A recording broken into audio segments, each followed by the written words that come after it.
இன்னும் அவனை சோதிக்க வேண்டாம். அண்ணவனை ஆகாயத்திலே எரிந்திருக்கின்றேன். அண்ணவனுக்கு ஒரு தடாகம் ஏற்படுத்தி அதிலே வந்து விழுமாறு செய்யம்மா. அப்படியாகட்டும்.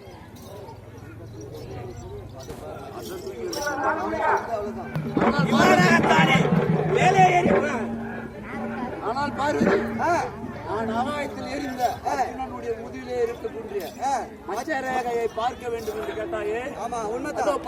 பார்த்தேன். இவராகத்தானே அர்ஜுனன் கீழே வந்து ஈஸ்வரரை பார்த்து